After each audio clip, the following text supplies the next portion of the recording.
მიუხედავად ჩვენი ეკონომიკის ინერციული განვითარების ტემპისა, ეროვნულმა ბანკმა ეროვნული ვალუტით დაკრედიტების და დე-დოლარიზაციის მიზნით რამდენიმე გადაწყვეტილება მიიღო.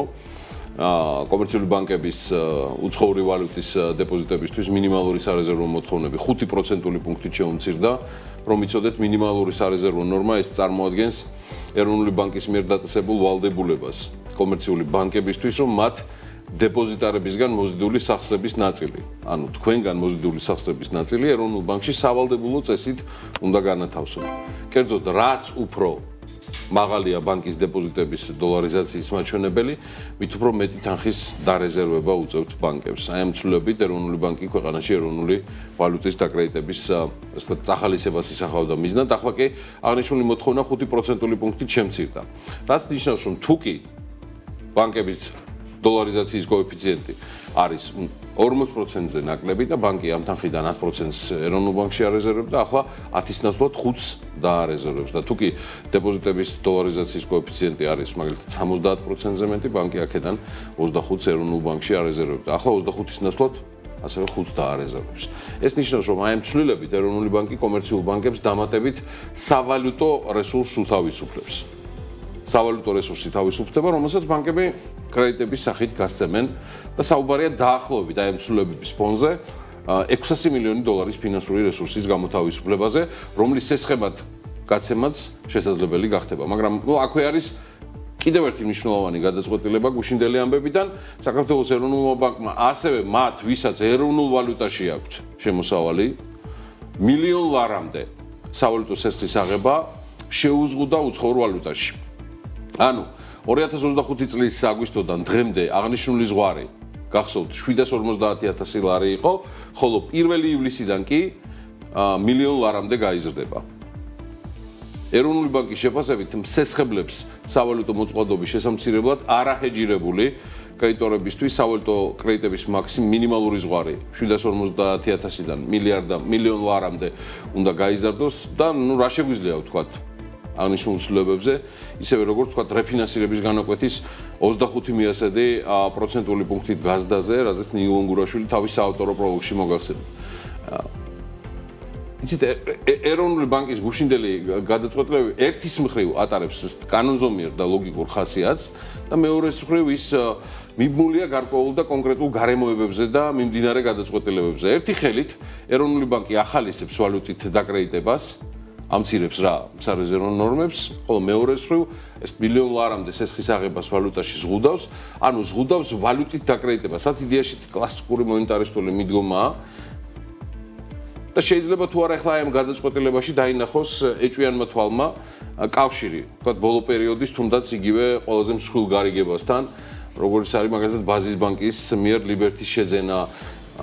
კი, შესაძლებელია საერთაშორისო სარეიტინგო სააგენტო აგერ ფიჩიც აქვეყნებს, რომ გაერთიანებული ბანკის ფინანსური მიმოხილვიდან, რაც ნახეთ და ამოვიკითხეთ, რომ გარიგება მოიცავდა ლიბერტის წინა მესაკუთრისთვის ბიზნესმენ ირაკლი რუხაძის Honeywell Partners-ის მიერ ბანკის 2025 წლის მოგების დივიდენდის სახით მიღებას და აღნიშნული დივიდენდი ფიჩის თანახმად 128 მილიონ ლარში ადგენდა. და დივიდენდის გაცემის გამო ლიბერტი ბანკის პირველადი კაპიტალის კოეფიციენტი ფაქტია, რომ 14.2%-დან შემცირდა 10%-მდე. აღნიშნული გადაწყვეტილებით ეროვნულმა ბანკმა ცხადია ეს დააფიქსირა, ამას გვერდს ვერ აულიდა და ლიბერტის მისცა დროებითი პერიოდი, რათა კაპიტალის მოცულობა შეავსოს. ხოლო სწორედ ამას გულისხმობდი კავშირში ეროვნული ბანკის გუშინდელ გადაწყვეტილებასთან, თორემ ის რომ ბაზის ბანკის და ლიბერტის გარიგების თანხა აგერ უახლოვდება ნელ-ნელა ჩვენს მიერ გადმოცემულს და თქმულს, რომ ეს გარიგება არის სადღაც 300-350 მილიონი დოლარის ფარგლებში, ეს უკვე დადასტურებული ფაქტია. ნახეთ, აქციების შესყიდვის ფასი იყო 674 მილიონი 100.000 დოლარი, ამას ემატება გაცემული დივიდენდი 128 მილიონი, რაც უკვე 802 მილიონ ლარში ადგენს, ანუ ეს არის დაახლოებით 299 მილიონი დოლარი. აქ კიდევ იქნებოდა ან არის გაწერილი დამატებითი ტრანზაქციები, რაც სრულად შეავსებს ამ გარიგების ღირებულებას, რომელიც კიდევ ერთხელ ჩვენი ინფორმაციით 300-350 მილიონი დოლარის ფარგლებში იყო. ეროვნული ბანკის გუშინდელი გადაწყვეტილებებზე ხო მზადდება საეთეროდ რამდენიმე ჩვენი სიუჟეტი, მათ შორის მზადდება ელიკა მეგუთნიშვილის ვიდეო მიმოხილვა მსოფლიო ცენტრალური ბანკების შესახებ. მანამდე კი გეტყვით, რომ შემოსავლების სამსახურის უფროსმა მიხეილ მალაკელიძემ საბაჟო დეპარტამენტის თანამშრომლების ახალი ხელმძღვანელი სოსო ობოლაძე წარუდგინა, ანუ საბაჟო დეპარტამენტს ყავს ახალი ხელმძღვანელი და ამ შეხვედრას ასევე ესწრებოდა სამსახურის უფროსის მოადგილე მიხეილ ჩოკოშვილი, რომელიც მოადგილედ გუშინ დაინიშნა და იქამდე საბაჟოს ხელმძღვანელობდა. სოსო ობოლაძე დიპლომირებული იურისტია, დიპლომი მოგეხსენებათ საქართველოში ერშიც და ბერშიც მოსაკითხი ამბავი შეიქმნა ამ ბოლო პერიოდში. ბატონი ობოლაძე კი მისი ბიოგრაფიული ცნობებით ბოლო წლებში სამართალდამცავ სტრუქტურებში, კერძოდ სახელმწიფო უსაფრთხოების სამსახურის გენერალური ინსპექციის ხელმძღვანელის პოსტი ეკავა. ხო, ისე სუსზე და წინა წლებზე გამახსენდა. გუშინ გავრცელდა მორიგი ინფორმაცია ამ უწყების ყოფილი ხელმძღვანელის გრიგოლ ლილუაშვილის შესახებ. ლილუაშვილის პროცესი მუდმივად დახურულ რეჟიმში მიმდინარეობს. ბრალდების მხარის არაერთი განცხადების მიუხედავად პროკურატურას ხდომის დახურვას მოითხოვს. საპროცესო შეთანხმებაზე საუბარი არ მიმდინარეობს, რადგან მოდი აქ დავესესხები გრიგოლ ლილუაშვილის ადვოკატს რობერტ გრიგალაშვილს, რადგან ის ამბობს, ანუ ბატონი გრიგალაშვილი, ჩემი დაცვის ქვეშ მყოფი თავს დამნაშავედ არ მიიჩნევსო. წარმოდგენილი მტკიცებულებები თავისი შინაარსით პირდაპირ მტკიცებულებები არ არის. შესაბამისად, მათზე დაღმობით ვფიქრობთ, რომ საქმეზე გამომართლებელი განაჩენი უნდა დადგეს. ხო და აი, რა მაინტერესებს? თვითმფრინავის ბიჭების აი ესე სულიკო ხაბეიშვილის საქმე გადაიცემოდა საბჭოთა საქართველოში პირდაპირ ეთერში. და აი ესეთი დემოკრატიით აპირებთ ევროპის, აზიის თუ ტრამპის ამერიკის გაუწებას? აქვე იმასაც გეტყვით, რომ ევროკომისიის 2025 წლის ანგარიში საქართველოზე აი ესე გვია დოკუმენტს, რომელიც ევროპის უმაღლესმა სტრუქტურებმა გამოაქვეყნეს და კენჭს თუ არ ვწდები ივნისში უყრიან, მრავალ კომენტარს შორის იქ კიდევ ერთი შესწორება ეხებოდა ექს-პრემიერ ირაკლი ღარიბაშვილს. ბრალის აღიარებისა და კორუფციის შესახებ სანდო საჯარო მტკიცებულებების არსებობის მიუხედავად ყოფილი პრემიერ-მინისტრის ირაკლი ღარიბაშვილის დაპატიმრება სერიოზულ შეშფოთებას იწვევს იმასთან დაკავშირებით აკმაყოფილებდა თუ არა სამართალწარმოება სამართლიანი სასამართლო სტანდარტებს და საქმე ასახავს უფრო ფართო შეშფოთებას პოლიტიკურად გავლენიან მართლმსაჯულებასთან, არაფორმალურ ძალაუფლების სტრუქტურებთან და მართლ პარტიაში არსებულ შიდა დაყოფებთან, მათ შორის ბიზინა ივანიშვილის როლთან დაკავშირებით. და ეს არის ნათქვამი დოკუმენტში. უფრო მარტივად და ეს გლეხურად და გასაგებად გეტყვით.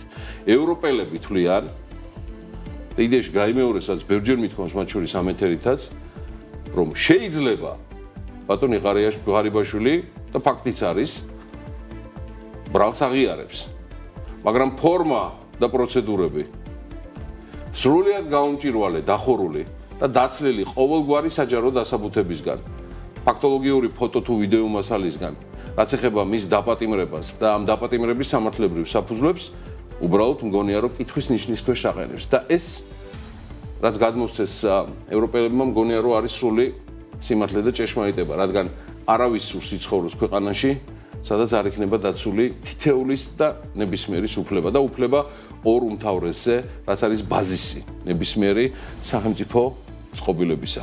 ეს არის სამართალი და ეს არის თავისუფლება. მოდი გადავხედოთ რა ხდება სოფლიო საფონდო და სავალუტო ბირჟებზე, მით უმეტეს ყოველდღიურად სულ უფრო საინტერესო და საინტერესო ხდება მოვლენები. ბოლო მონაცემებით ყველაფერი აბსოლუტურად არის ზრდაში, რომ გადავხედოთ S&P 500-ს, Dow Jones და Nasdaq-ს, მათ ფენომენალური შედეგები აქვს დადებული 1.9%, 1% და 24 მეასედი, 2%, რომლითაც არის მომატებული ბოლო ნაწილში Nasdaq-ი, რაც შეეხება ევროპის ბირჟებს, აქაც 2%-ზე მეტი არის მატება. შანხაი კომპოზიტის ინდექსი 14% არის გაზრდილი, ისევე როგორც უკვე გახსნილი არის შანხაისთან ერთად იაპონური ბირჟა და მან გახსნისას უკვე 5%-ზე მეტი ზრდა აჩვენა. ალბათ ყველაზე მეტად მაინც გვაინტერესებს რა ხდება ნავთობთან დაკავშირებით. ნედლი ნავთობის ფასი 95-ზეა, ბრენტს ხედავთ, რომ $100 მაინც ხდება დოლარით და 80 ცენტით. რაც შეეხება რუსულ ურალს $112 ქვემოთ არ ჩამოდის. ხედავთ ოქროს ფასს, რომელიც $4700-ზეა და ასევე მზარდი არის 0.5%-ით ვერცხლის ღირებულება. კრიპტო ინდუსტრიაში ჩართულებისთვის საკმაოდ საინტერესოდ მიდის აქაც მონაცემები. თუ ნახავთ დინამიკას, 4% არის კლება ბოლო 24 საათში, მაგრამ ერთკვირიან ფაზაში ბიტკოინს აქვს მომატებული 7.1%-ით და ანალოგიურად საკმაოდ კარგ შედეგს, როგორც ხდება ხოლმე, მიყვება აჩვენებს ეთერიუმიც კვირის წილში 3.4%-ით, ბიტკოინი $81,000-ზე, ეთერიუმი კი $2,300-ზე ივაჭრება. ყველაფერი რაც დაკავშირებული არის კრიპტო ინდუსტრიასთან, ჩვენი CoinMania, ჩვენი ერთგული პარტნიორი არის ჩვენთან ერთად და საერთოდ შემოგვიერთით ამ მიმოხილვებში დანარჩენი ბიზნესები და კომპანიები, რომ ერთად გავარჩიოთ ყველაფერი ამ ჩვენ საპრეზენტაციო სივრცეში.